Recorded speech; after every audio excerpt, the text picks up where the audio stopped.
हरे कृष्णा, राधे राधे। तो आज की वीडियो में मैं लेके आई हूँ बृहस्पतिवार व्रत कथा, जो कि बृहस्पतिवार व्रत बहुत ही उत्तम है। इसकी कथा को सुनना चाहिए या पढ़ना चाहिए। तो आइए बृहस्पतिवार कथा करते हैं। भारतवर्ष में एक प्रतापी और दानी राजा राज करता था। वह नित्य गरीबों और ब्राह्मणों की सहायता करता था। यह बात उसकी रानी को अच्छी नहीं लगती थी। वह न ही गरीबों को दान देती, न ही भगवान का पूजन करती थी, और राजा को भी दान देने से मना किया करती थी। एक दिन राजा शिकार खेलने वन को गए हुए थे, तो रानी महल में अकेली थी। उसी समय बृहस्पति साधु वेश में राजा के महल में भिक्षा के लिए गए और भिक्षा मांगे। रानी ने भिक्षा देने से इनकार किया और कहा, हे साधु महाराज, मैं तो दान पुण्य से तंग आ गई हूँ।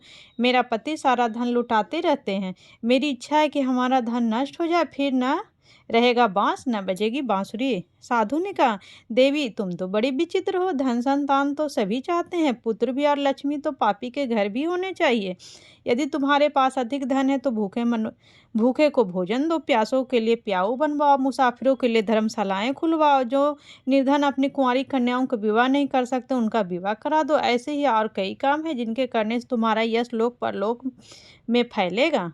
परंतु रानी पर उपदेश का कोई प्रभाव न पड़ा। वह बोली, महाराज आप मुझे कुछ न समझाएं। मैं ऐसा धन नहीं चाहती जो हर जगह बांटती फिरूं। साधु ने उत्तर दिया, यदि तुम्हारी ऐसी इच्छा है तो तथास्तु, तुम ऐसा करना। बृहस्पतिवार को घर लिपकर पीली मिट्टी से अपना सिर धोकर स्नान करना, भट्टी चढ़ाकर कपड़े धोना। ऐसा करने से आपका सारा धन नष्ट हो जाएगा। इतना कहकर वह साधु महाराज वहां से आलोप हो गया।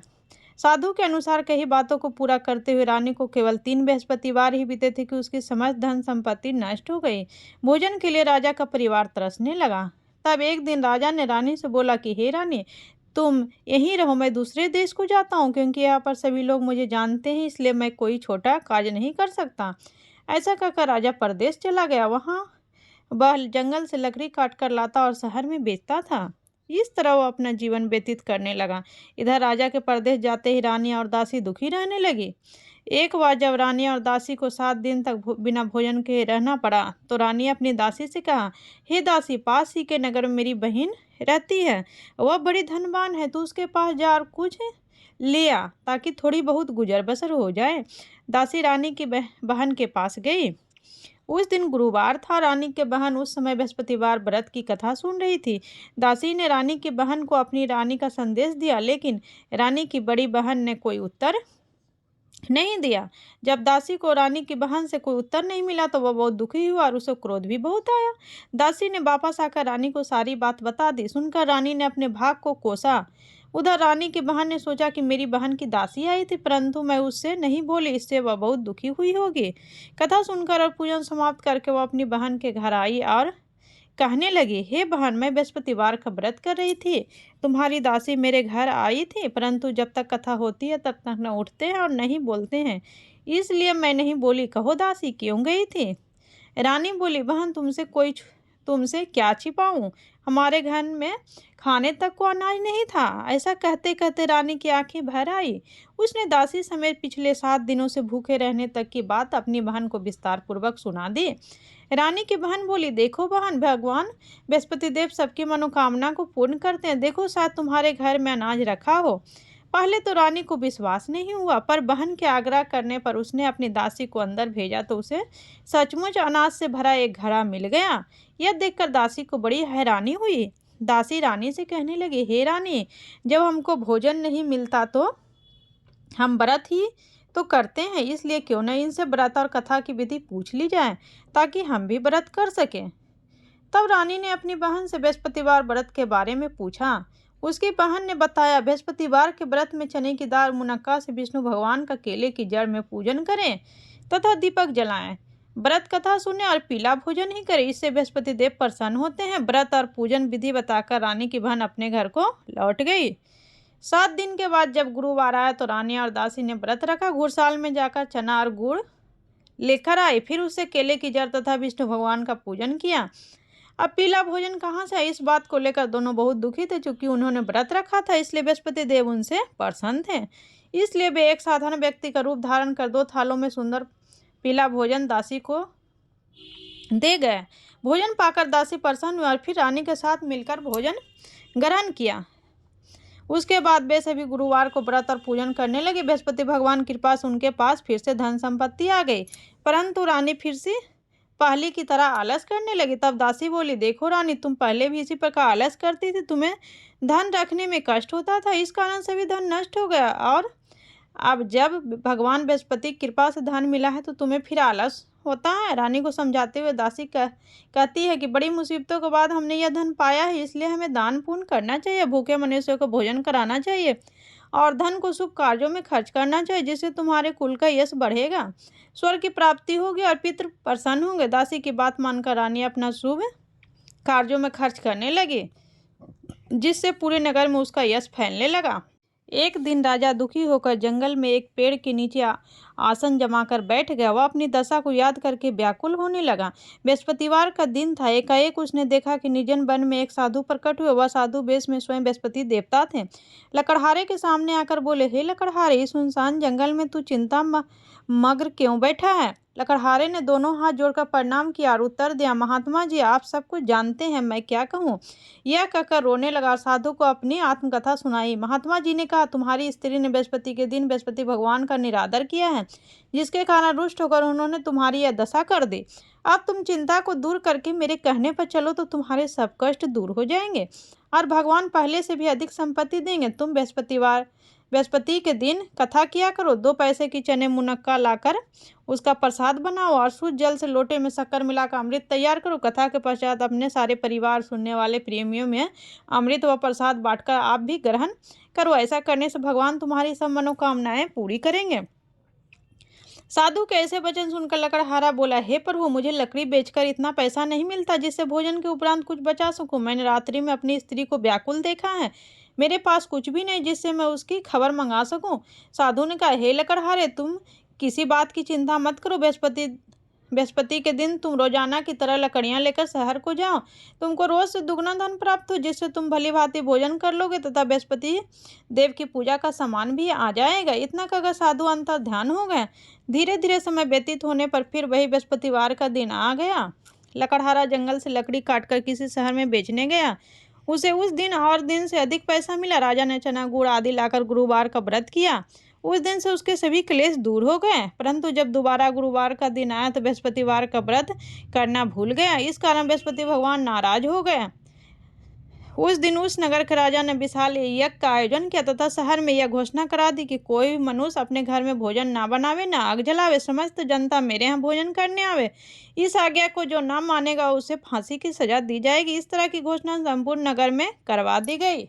राजा की आज्ञा अनुसार शहर के सभी लोग भोजन करने गए, लेकिन लकड़हारा कुछ देर से पहुंचा, इसलिए राजा उसको अपने साथ घर में लिवा ले गया और ले जाकर भोजन करा रहे थे तो रानी की दृष्टि उस खूंटी पर पड़ी जिस पर उसका हार लटका हुआ था।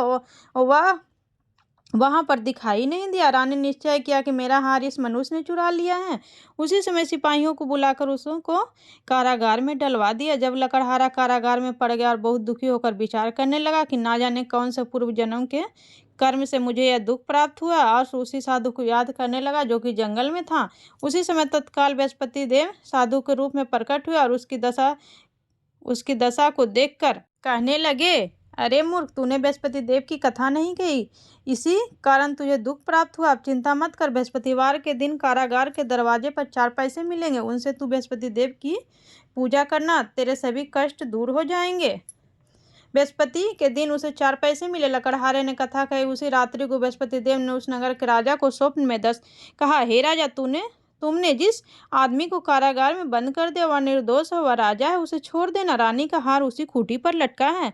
अगर तू ऐसा नहीं करेगा तो मैं तेरे राज को नष्ट कर दूंगा। इस तरह रात्रि के स्वप्न को देखकर राजा प्रातः काल उठा और खूंटी पर हार देखकर लकड़हारे को बुलाकर क्षमा मांगी तथा लकड़हारे को युक्त सुंदर वस्त्र आभूषण देकर विदा कर दिया। बृहस्पति देव की आज्ञा अनुसार लकड़हारा अपने नगर को चल दिया। राजा जब अपने नगर के निकट पहुंचा तो उसे बड़ा आश्चर्य हुआ। नगर में पहले से अधिक बाग, तालाब, कुएं तथा बहुत से धर्मशाला, मंदिरें बन गए थे। राजा ने पूछा, ये किसका बाग और धर्मशाला? तब नगर के सब लोग कहने लगे, ये सब रानी और बांदी के है। तो राजा को आश्चर्य हुआ और गुस्सा भी आया। जब रानी ने यह खबर सुनी कि राजा आ रहे हैं तो उन्होंने बांदी से कहा कि हे दासी, देख राजा हमको कितनी बुरी हालत में छोड़ गए थे। हमारी ऐसी हालत देखकर वह लौट ना जाए, इसलिए तू दरवाजे पर खड़ी हो जा। आज्ञा अनुसार दासी दरवाजे पर खड़ी हो गए। राजा आए तो उन्हें अपने साथ लिवा लाई। तब राजा ने क्रोध करके अपनी रानी से पूछा कि यह धन तुम्हें कैसे प्राप्त हुआ। तब उन्होंने कहा, हमें यह सब धन बृहस्पति देव के इस व्रत के प्रभाव से प्राप्त हुआ है। राजा ने निश्चय किया कि 7 रोज बाद तो सभी बृहस्पति देव का पूजन करते हैं, परंतु मैं प्रतिदिन दिन में 3 बार कहानी तथा रोज व्रत किया करूंगा। अब हर समय राजा के दुपट्टे में चने की दाल बंधी रहती तथा दिन में 3 बार कहानी कहता। एक रोज राजा ने विचार किया कि चलो अपनी बहन के यहाँ हो आवे। इस तरह निश्चय कर राजा घोड़े पर सवार हो अपनी बहन के यहाँ चलने लगा। मार्ग में उसने देखा कि कुछ आदमी एक मुर्दे को लिए जा रहे। उन्हें रोककर राजा कहने लगा, अरे भाइयों, मेरी बृहस्पति देव की कथा सुन लो। वे बोले, लो, हमारा तो आदमी मर गए, इसको अपनी कथा की पड़ी है। परंतु कुछ आदमी बोले, अच्छा कहो, हम तुम्हारी कथा भी सुनेंगे। राजा ने दाल निकाली और जब कथा आधी हुई थी कि मुर्दा हिलने लग गया। और जब कथा समाप्त हो गई तो राम राम करके मनुष्य खड़ा हो गया। आगे मार्ग में से एक किसान खेत में हल चलाता मिला। राजा ने उसे देखा और उससे बोला, अरे भैया, तुम मेरी बृहस्पतिवार की कथा सुन लो। तो किसान बोला, जब तक मैं तेरी कथा सुनूंगा तब तक 4 हरैया जोत लूंगा। जा अपनी कथा किसी और को सुनाना। इस तरह राजा आगे चलने लगा। राजा के हटते ही बैल पछाड़ खाकर गिर गया तथा किसान के पेट में बड़ी जोर का दर्द होने लगा। उसी समय उसकी माँ रोटी लेकर आई। उसने जब यह देखा तो अपने पुत्र से सब हाल पूछा और बेटे ने सभी हाल कह दिया। तो बुढ़िया दौड़ी दौड़ी उस घुड़सवार के पास गई और उससे बोली कि मैं तेरी कथा सुनूंगी, तू अपनी कथा मेरे खेत पर चलकर ही कहना। राजा ने बुढ़िया के खेत पर जाकर कथा कही, जिसके सुनते वह बैल उठ खड़े हुए तथा किसान के पेट का दर्द भी बंद हो गया। राजा अपनी बहन के घर पहुंचा। बहन ने भाई की खूब मेहमानी की। दूसरे रोज प्रातःकाल राजा जगा तो वह देखने लगा कि सब लोग भोजन कर रहे हैं। राजा ने अपनी बहन से कहा, ऐसा कोई मनुष्य है जिसने भोजन नहीं किया हो, मेरी बृहस्पतिवार की कथा सुन ले। बहन बोली, हे भैया, यह देश ऐसा ही है, पहले यहाँ लोग भोजन करते हैं, बाद में अन्य कोई काम करते हैं। अगर कोई पड़ोस में हो तो देखा हूँ। वह ऐसा कहकर देखने चली गई, परंतु उसे कोई ऐसा व्यक्ति नहीं मिला जिसने भोजन ना किया हुआ। अतः वह एक कुम्हार के घर गई जिसका लड़का बीमार था। उसे मालूम हुआ कि उनके यहाँ 3 रोज से किसी ने भोजन नहीं किया। रानी ने अपने भाई की कथा सुनने के लिए कुम्हार से कहा। वह तैयार हो गया। राजा ने जाकर बृहस्पतिवार की कथा कही, जिसको सुनकर उसका लड़का ठीक हो गया। अब तो राजा की प्रशंसा होने लगी। एक रोज राजा ने अपनी बहन से कहा कि हे बहन, हम अपने घर को जाएंगे, तुम भी तैयार हो जाओ। राजा की बहन ने अपनी सास से कहा। सास ने कहा, हाँ चली जा, परंतु अपने लड़कों को मत ले जाना, क्योंकि तेरे भाई की कोई औलाद नहीं है। बहन ने अपने भैया से कहा, हे भैया, मैं तो चलूंगी, पर कोई बालक नहीं जाएगा। राजा बोला, जब कोई बालक नहीं चलेगा तो तुम ही क्या करोगी। बड़े दुखी मन से राजा अपने नगर को लौट आया। राजा ने अपनी रानी से कहा, हम निर्वंशी हैं, हमारा मुंह देखने का धर्म नहीं है और कुछ भोजन आदि नहीं किया। रानी बोली, हे प्रभु, बृहस्पति देव ने हमें सब कुछ दिया है, वह हमें औलाद अवश्य देंगे। उसी रात को बृहस्पति देव ने राजा को स्वप्न में कहा, हे राजा, उठ, सभी सोच त्याग दे, तेरी रानी गर्भ से है। राजा की यह बात सुनकर बड़ी खुशी हुई। 9वें महीने में उसके गर्भ में से एक सुंदर पुत्र पैदा हुआ। तब राजा बोला, हे रानी, स्त्री बिन भोजन के रह सकती है, पर बिना कहे नहीं रह सकती। जब मेरी बहन आवे तो तुम उससे कुछ मत कहना। रानी ने सुनकर हाँ कर दिया। जब राजा की बहन ने शुभ समाचार सुना तो वह बहुत खुश हुई तथा बधाई लेकर अपने भाई के यहाँ आई। तभी रानी ने कहा, घोड़ा चढ़कर नहीं आई, गधा चढ़ी आई। राजा की बहन बोली, भाभी, मैं इस प्रकार न कहती, तुम्हें औलाद कैसे मिलती। बृहस्पति देव ऐसे ही हैं, जैसे जिसके मन में कामनाएं हैं सभी को पूर्ण करते हैं। जो सद्भावना पूर्वक बृहस्पतिवार का व्रत करता है एवं कथा पढ़ता अथवा सुनता है, दूसरों को सुनाता है, बृहस्पति देव उसकी सभी मनोकामना पूर्ण करते हैं। भगवान बृहस्पति देव उसकी सदैव रक्षा करते हैं। संसार में जो मनुष्य सद्भावना से भगवान जी का पूजन व्रत सच्चे हृदय से करते हैं तो उनकी सभी मनोकामनाएं पूर्ण करते हैं। जैसे सच्ची भावना से रानी और राजा ने उनकी कथा कर गुणगान किया तो उनकी सभी इच्छाएं बृहस्पति देव जी ने पूर्ण की थी। इसलिए पूर्ण कथा सुनने के बाद प्रसाद लेकर जाना चाहिए। हृदय से उसका मनन करते हुए जयकार बोलना चाहिए। बोलो बृहस्पति देव की जय, बोलो भगवान विष्णु की जय, बोलो बृहस्पति देव की जय। बृहस्पति देव की कथा। प्राचीन काल में एक ब्राह्मण रहता था। वह बहुत निर्धन था, उसके कोई संतान नहीं थी। उसकी स्त्री बहुत मलिनता के साथ रहती थी। वह न स्नान करती, किसी देवता का पूजन न करती। इससे ब्राह्मण देवता बड़ी दुखी थे। बेचारे बहुत कुछ कहते किंतु उसका कुछ परिणाम न निकला। भगवान की कृपा से ब्राह्मण की स्त्री के कन्या रूपी रथ पैदा हुई। कन्या बड़ी होने पर प्रातः स्नान करके भगवान विष्णु का जाप व बृहस्पतिवार का व्रत करने लगे। अपने पूजा पाठ को समाप्त करके विद्यालय जाती तो अपने मुट्ठी में जौ भरकर ले जाती। और पाठशाला के मार्ग में डालती जाती। तब ये जौ स्वर्ण के हो जाते। लौटते समय उनको बीनकर घर ले आती। एक दिन वो बालिका सूप में उस सोने के जौ को फटक कर साफ कर रही थी कि उसके पिता ने देख लिया और कहा, हे बेटी, सोने के जौ के लिए सोने का सूप होना चाहिए। दूसरे दिन बृहस्पतिवार था। इस कन्या ने व्रत रखा और बृहस्पति देव से प्रार्थना करके कहा, मैंने आपकी पूजा सच्चे मन से की हो तो मेरे लिए सोने का सूप दे दो। बृहस्पति देव ने उसकी प्रार्थना स्वीकार कर ली। रोजाना की तरह वह कन्या जौ फैलाती हुई जाने लगी। जब लौटकर जौ बीन रही थी तो बृहस्पति देव की कृपा से सोने का सूप मिला। उसे वह घर ले आया, उसे जौ साफ करने लगी, परंतु उसकी माँ का वही ढंग रहा। एक दिन की बात है कि वह कन्या सोने के सूप में जौ साफ कर रही थी। उस समय उस शहर का राजपूत वहां से होकर निकला। इस कन्या के रूप और काज को देखकर मोहित हो गया तथा अपने घर आकर भोजन तथा जल त्याग कर उदास होकर लेट गए। राजा को इस बात का पता लगा तो अपने प्रधानमंत्री के साथ उसके पास गया और बोले, हे बेटा, तुम्हें किस बात का कष्ट है? किसी ने अपमान किया तो और कारण हो सका, मैं वही करूंगा जिससे तुम्हें प्रसन्नता हो। अपने पिता की राजकुमार ने बातें सुनी। वह बोला, मुझे आपकी कृपा से किसी बात का दुख नहीं। किसी ने मेरा अपमान नहीं किया, परंतु मैं उस लड़की से विवाह करना चाहता हूँ जो सोने के सूप में जौ साफ कर रही थी। यह सुनकर राजा आश्चर्य में पड़ा और बोला, हे बेटा, इस तरह की कन्या का पता तुम ही लगाओ। मैं उसके साथ तेरा विवाह अवश्य करवा दूंगा। राजकुमार ने उस लड़की के घर का पता बतलाया। तब मंत्री ने उस लड़की के घर गया, ब्राह्मण देवता को सभी हाल बतलाया। ब्राह्मण देवता राजकुमार के साथ अपनी कन्या की विवाह करने के लिए तैयार हो गए तथा विधि विधान के अनुसार ब्राह्मण की कन्या की विवाह राजकुमार के साथ हो गया।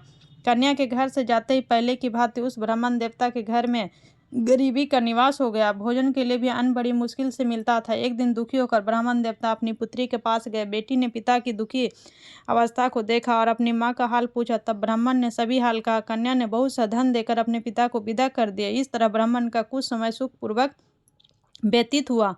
कुछ दिन बाद फिर वही हाल हो गया। ब्राह्मण फिर अपनी कन्या के यहाँ गया और सारा हाल कहा तो लड़की ने बोली, हे पिताजी, आप माताजी को यहाँ लिवा लाओ, मैं उसे विधि बता दूंगी जिससे गरीबी दूर हो जाए। वह ब्राह्मण देवता अपनी स्त्री के साथ लेकर पहुंचे तो अपनी माँ को समझाने लगी, हे माँ, तुम प्रातःकाल प्रथम स्नान करके विष्णु भगवान का पूजन करो, सब दरिद्रता दूर हो जाएगी। परंतु उसकी माँ ने एक भी बात नहीं मानी और प्रातःकाल उठकर अपने पुत्री के बच्चों के जूठन को खा लिया।